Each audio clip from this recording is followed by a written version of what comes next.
In this video, we're going to quickly look at how to activate product revenue schedules. We'll go into greater depth in a couple other videos of maybe some use cases and different types of business models that might use product revenue schedules. But essentially, if you have a product that is billed on a subscription, or maybe you're selling some type of widget or asset that you deliver, a bulk of 1,000, 1,000 per month, anything where you need to space out the revenue of an opportunity over time. Essentially, there's a couple different ways that you can use product revenue schedules to fit that. So before we actually jump into product revenue schedules, I'm going to come to the product object.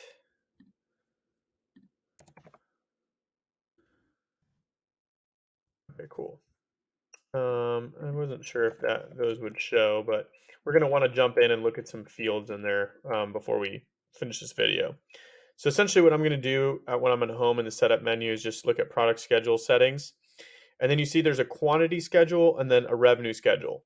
Um, there's also a customizable schedule. We're not going to get into that one today. We're going to stick with quantity and revenue. So if you have a quantity schedule, this is a use case that I was talking about where you might have a certain number of product and you need to space those deliveries out over time. That's quantity scheduling. Now, a revenue scheduling, a good example is like a subscription software.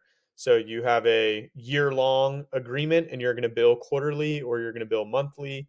um, you would turn on revenue scheduling. And I'm just going to turn this on for all products.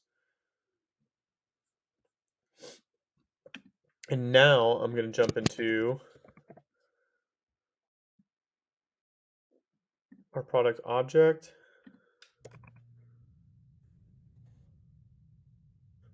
Here we go. And I just wanted to show these four fields because these get created on the object once you have this enabled. And then if you come in here, a good idea is to add these to the page layouts of your products. This one looks like it was all good to go. There's a couple of these that by default,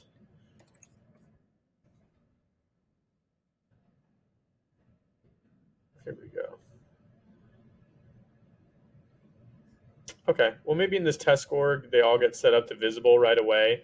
But one thing that you'll want to do that I've experienced in the past is you're going to turn on revenue schedules, and then those fields are actually not going to be visible in terms of like the field level security. So you want to turn on the visibility and then add them to the page layout. Once you have that turned on, both in the product settings and then also in the object itself or product, you're ready to start implementing or loading in your products and setting those up.